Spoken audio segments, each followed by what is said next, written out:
Hello Libra, welcome back to my channel if you're a returning subscriber. If you're new, welcome. I hope you enjoy the reading. It's a general life reading for your sign. Please don't forget to like and share, or like and subscribe, as that does help to move the videos around YouTube. Alright, so we have got here the first house coming in. First house is to do with your body, your physical body. It's also what you're projecting outwards to people at this time, so what they're picking up from you.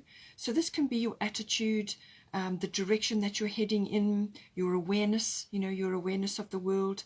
It can also be about awakening to certain things as well, and certainly that's happening to a lot of people at the moment. It's also to do with your outlook and your point of view. Also the direction that you're heading in your life at this time. So, there is a doorway there. It's about your doorway to the world. What direction are you going in? And so it's about your expression, and it's your outer self, really. That is what is coming up for you. Now we've got at the bottom Void of Course Moon, and then at the top we've got Irene Peace. So with the Void of Course Moon, this is saying that things are not what they seem right now. Now this can be this is like a shadow period the moon goes into when it's between signs. It goes to sleep. So you won't get clarity, or you won't get insights like you would normally from the moon. It's like a quiet period, but it does tend to bring up a sort of a shadow aspect.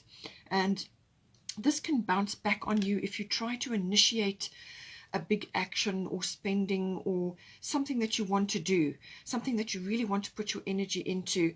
It's best to avoid it while this energy is in play. Wait until the energies have shifted, and then you can move forward. So it's kind of it's a patience, waiting. And if there's something that has occurred, if there's something that's happened and you want to try and fix it or do something about it or initiate something or even say something, whatever it may be, it's something that you want to do or say or express or sort of fix if there's been a problem. It could also be sometimes that you may feel like you've missed an opportunity or something. If that is the case, just wait, let it pass over you. Just let it pass, and just stay as you are for the moment. So just stay as you are in your normal routine. It's a good time to meditate. It's also a very good time to rest and recover. You need to just step back. Don't initiate or get involved in things which you don't want to do, okay, at this time. Just stay as you are. It's a very good time for planning, for contemplation, for dreaming, for thinking about what it is that you want to do once the energies have shifted. So it's like a pause period. It's a pause in the action. Void of Course Moon can also be in some cases that whatever you are stressing about, or what has been sitting weighing heavily on you, may actually not come to pass at all. And I say that because also we've got Irene at the top, and this is peace, and there is no need to worry, as everything is working out beautifully. She's got dolphins in the background. She's holding a baby, and she's got a cornucopia of abundance there. So she's saying that whatever you're worrying about or whatever you're trying to initiate, just let it go for now, okay, and stop worrying. Everything is going to be fine. This is a very good time for self-care now. So this is like sea salt baths, or swimming in the sea if you can, or sea salt bath rituals, as I said, or drinking lots of water, or just resting, relaxing, going to a spa, or doing rituals or doing activities which are peace enhancing. That is what she's here to tell you. Just to bring that peace into your body, because when you're feeling peaceful within, then there will be peace without. As within, so without, okay? So come back to that. Do everything you can to enjoy relaxed rest and recovery while this is happening at this time. Now, for things that are coming up that you need to deal with, you can actually just delegate, all right? Green Tara, she says, ask others, including me, to help you instead of trying to do everything by yourself.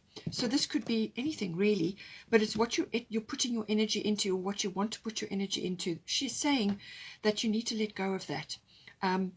Bring in others to assist you, whether it's family members, friends, anybody who's offering help, but also a service. You may need services to come in to assist you with something, but just try and spread the load, delegating, to whoever's around or whoever can assist you, because this is going to give you this rest time which you desperately need. You need to actually plan it in and set time aside for yourself, for your meditation, for your contemplation and all of that, and peace enhancing activities, because then you can make really good decisions, and you're going to be making decisions. So rather take time out, plan it in, and get people in to assist you, or whoever is available to assist you. And if you've got family, then farm out tasks. None of us are Superman or Superwoman. We do need to ask for help sometimes, and you can just delegate, as long as you can still be in charge, but as long as someone else is doing what it is that you have requested, then you can plan in some rest time and just let go a little bit, because this is much needed at this time. So ask your spirit team or whoever to assist you to delegate various tasks that you've got at this time. Now we have got here the 8th house coming in. 8th house is to do with intimate connections between you and your person. So now this is normally a committed relationship, or it could be a business partnership. So if it's a love relationship, then this would normally be like a marriage or some committed partner that you've been with for some time. It covers intimacy issues in there. It also covers sexuality, but it's also to do with the nuts and bolts of that union. How does it fit together? This will involve finance as well. It's emotional and material resources come in under the 8th house. Now, it could be a business partnership. There could be issues around money, or how is that partnership fitting together. The money side of it is also to do with big spending or big money. So this is assets, finance, tax. It can be banking, accounting, investments and insurances. All of those sorts of things come in. It can also be, in some cases, to do with legacies or inheritance. Now, you could be creating this for your family, or you may be involved in it in some way. The 8th house also deals with things coming up to be dealt with. It can also be to do with, like obsessive things, obsessive behavior, and things that are very deep and they have a long-standing feel to them. So it could be something in your life that's been there a long time, or it could be something to do with cycles in your life that may be changing at this time. It can be about, as I said, sexuality, death, or death issues. Now, this can be not necessarily a physical death, but it can be the death of cycles in your life, or a cycle, or the death, like an ego death. When you're coming into combination with somebody, sometimes certain things have to be let go of.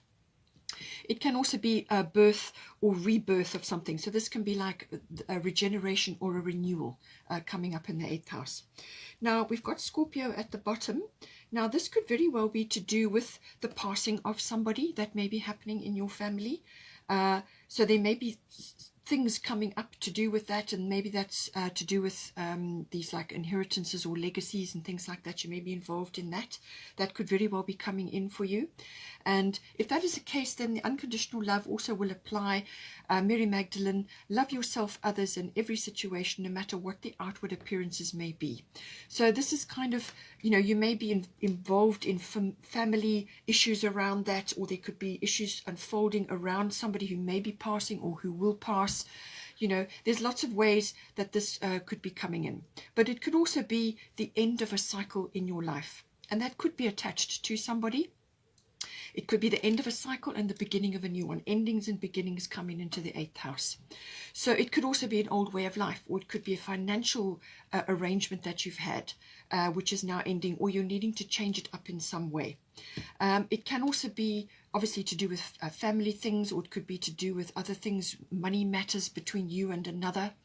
And this is where, again, the unconditional love comes in. Mary Magdalene is always about this.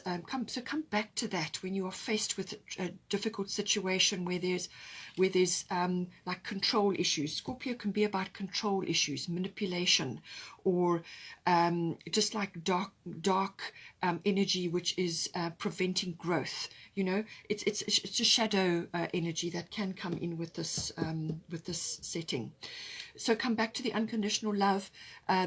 Unconditional love is about giving that out and not expecting a return. It's also about having a very positive outlook and being in that frame. and that helps to smooth things over and oil the wheels that need to turn in this house. It could also be that you have other people around you who may be manipulative or controlling in some way, because you have got here the 5 of Spring. So it says here, opposing goals arising from differing opinions, feeling at odds with yourself or others, overly ambitious people. So that may be coming into your 8th house, but it could also be coming into your 9th house, and it's taking its toll on you. All right. So boundaries are going to be important. And it could also be that, with this house, you could have things. The 8th house is ruled by Scorpio. So this is a double whammy coming in here. Very strong Scorpio energy. It could be that things are rising up. Now, this could be a secret, or it could be something that has been overlooked, or something that gets found out, or something that gets discovered. That can happen. It could also be somebody releasing something from deep within them that needs to be said or aired or talked about. Now, this could be you, or it could be another person that you're involved with, either a relationship or a partnership or somebody else. If you're involved in handling other people's money, because 8th house can be about handling other people's resources, it could be coming up to do with that. So something is coming out, and this could be an opinion from somebody. They're expressing something, and that is going to jar in this house. All right. But it's coming up because it needs to come up. We can't suppress these things. They need to come up to be dealt with. All right. So this is a little bit of a conflict going on here, but there's an opportunity for transformation. There are butterflies here, and this is why the Scorpio is I transform. It is that transformative energy. You take something the way it is and you create it, create better, in conjunction with others, or whatever the circumstances are in the situation. It may be a financial matter that you are transforming. You're removing finance from somewhere and you're putting it somewhere else, or whatever, but you're transforming something in this 8th house. It could even be, as I said, related to intimacy or sexuality matters. This could just be the rising up of just like dissatisfaction, or just a need for a change, or a sort of a change from routine, because you've got the 9th house, you've got Sagittarius, and you've got freedom coming in here. So this may be an aspect coming in where something in this, like I said, cycles are changing, things are falling away, and new things are occurring, and it's that transition to the new things, trying new things, that may be coming in with the 8th house as well. But with these opinions and differing, sort of points of view, the first house is about points of view, and the overly ambitious people may come across as very bossy or manipulative, or controlling. Now, we have got the fire element card coming in as well, so that is saying that there could very well be people around you who are like this at this time, and this could be because they're under pressure, or it could be to do with an inheritance or a legacy or something around that. The fire element is a very passionate sign as well, a set of energies, so that could also be igniting something in the Scorpio house. This could be a regeneration or renewal of the energies around intimacy. But it could also be regeneration and renewal around something else in the 8th house. But this is like a fire has been lit. This is a very enthusiastic go-get-em energy. It's a seek and claim energy. It's a very straightforward, direct, cards on the table, no nonsense kind of an energy. This, you may have to defend yourself, or you may be challenged by something. And this is about being very clear about what it is that you want and what you expect. You've got to put that clearly out there, and so that it's well known. All right. So this, as I said, could be the differing of opinions or goals or whatever it is. And you may just be the lone voice amongst others at this time. So it's about transforming this, coming up with a solution, but also being very direct and clear. You may have to, as I said, deal with people who are very bossy, or there could be a lot of egos flying around at the moment, and this could be very well linked to the ambitious people or the opinions, Sagittarius energy can be quite opinionated, so there could be something to do with that. So it's almost like over the top, too much, of something. But this is a very energetic energy. It's a very forward motion energy. It's like something gets lit and then you're off. Now, this may come in a bit later because you have got the rest and recovery, and you've got it again here. So I feel this will come in a little bit later, and this could be when the energies shift or some sort of change occurs here, and then you will find this energy and the wherewithal to move ahead with something that needs to be arranged or done or initiated, however it's playing out for you. Now, as I said, come back to the unconditional love. Apply this to yourself as well as to the others involved here. And if you come back from being a combatant, to try and soothe this conflict that is occurring here, then if you come back to unconditional love, but you're in your power and you're standing strong, but with grace, then that will help to smooth things, because then they're not going to feel threatened, you know. So just bear that in mind with this energy. Then we have got the 9th house coming in. So the 9th house can very much be about a variety of things. It can, first of all, be about the law and legal matters. And I feel that that may be coming in here. The law and legal matters, whether you are studying that or whether you're involved in a legal situation or legal matters, that could all be coming in. It's about higher education, so this can be university level, or it can be to do with like adult education, learning. But it's also to do with the sort of quests for the truth, seeking the truth in some way. Now that could be through journalism, or it could be through the law and the legal system, higher courts, but it could also be through spiritual quests, because the 9th house rules religion, belief systems, and also philosophy. And it could be that belief systems that you are seeing in the world, or things that you are seeing unfolding in the world, are shaking things up a bit, or they're just exhausting for you right now. There's something that is unfolding, but it's taking its toll. All right. So it could also be to do with teaching or publishing may be coming in. Anything to do with public relations or promotional work as well may come in here. So if you're a teacher, you may be going through quite a difficult time at the moment. So all of that, but as I said, it's taking your toll, so you need to take a break. Now, it can also be to do with travel. So this would normally be international travel or long distance travel. But so it's that seeking energy. It could also be an exploration or an adventure, whether this is internal or external. Okay. Now, with the Freedom card, this is very much the Sagittarian energy. Sagittarius rules the 9th house. So we've got a double whammy with Sagittarian energy coming in here, and obviously the Scorpio. The Chiron is about releasing things from the past, wounds and so on, but also issues from the past, people from the past, or just woundings. But it can also be to do with healing of some sort, and it's retrograde at the moment, so it's fairly intense. But with that Mercury in the mix there, and Sagittarius, which is a very expansive energy, I feel that something could be said, or something is released that you are hearing, or you are receiving, or you are giving out. But Mercury is about communication of all kinds. So I feel it could be an expression, and it's going to either heal something from the past, or it's going to flush it out. So just bear that in mind, and at this time. Then we have underneath in the 9th house still, we have Neptune. And then at the top, we've got Maeve coming in. And this is about your cycles and your rhythms. As I said, this is about listening to your body and your energy levels. Because this, whatever is occurring in the 9th house, and it may be a spillover from the 8th, is going to take its toll on you, on your health. Now, with this Neptune energy, this can also be about toxic things. So you could be taking toxic things into your body at this time. Now, this can be through substances. It can also be, any kind of related to anything, really. Anything you take into your body. And this can also be taking other people's opinions or ideas, or the media, taking those things into your body, and that creates toxicity. All right. So be very careful with that, because it's highlighted for you and your health is highlighted. So whatever you're taking in here, whether it's for traveling or whether it's to do with other people's opinions, or whatever's occurring in this 9th house, as I said, don't forget this covers higher level education as well, and teaching. Something is taking its toll on your health. All right. So be careful with Neptune. There is also, with Neptune, it can also be that allergies may be rising up in relation to something that you're doing, something that's triggering this, all right? Now, it could be environmental, a toxic environment as well. It could also be toxic people, obviously, or a toxic situation.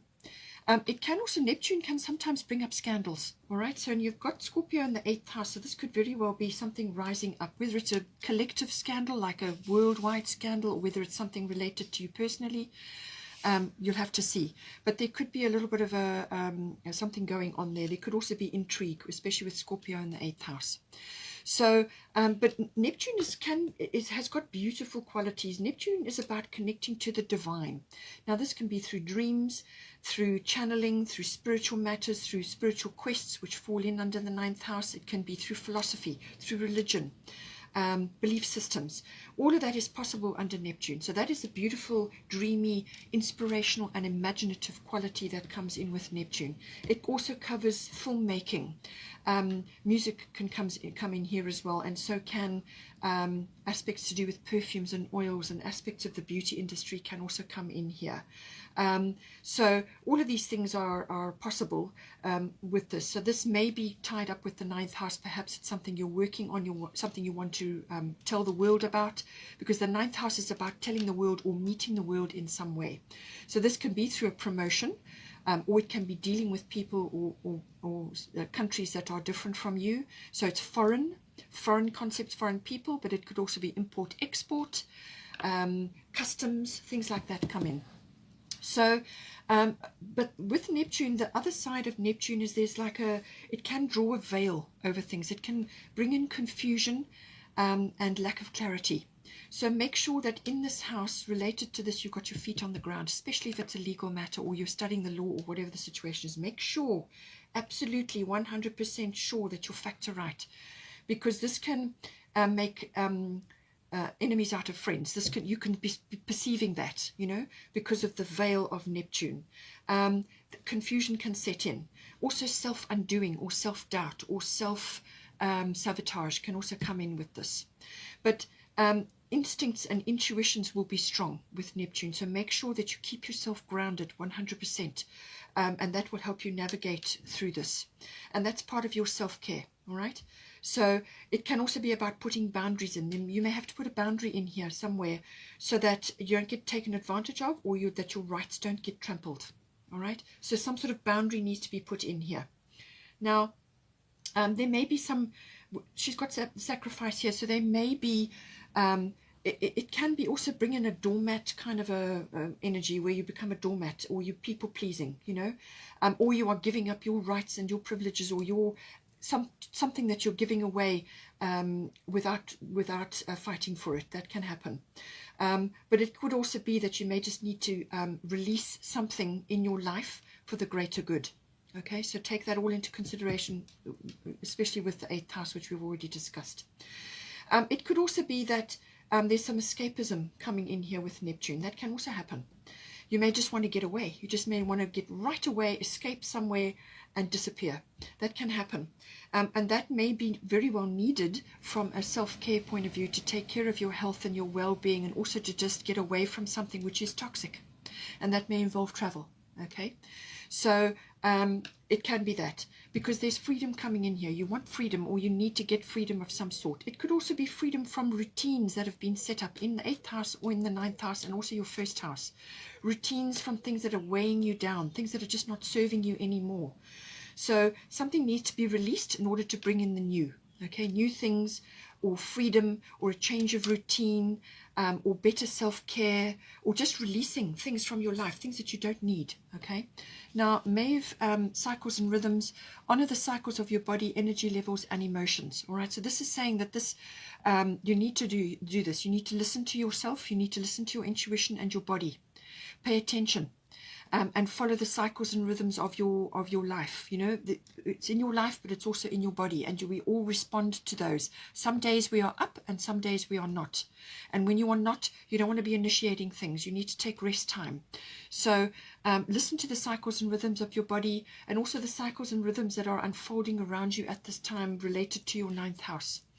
And you've got to learn to adapt and move with those cycles.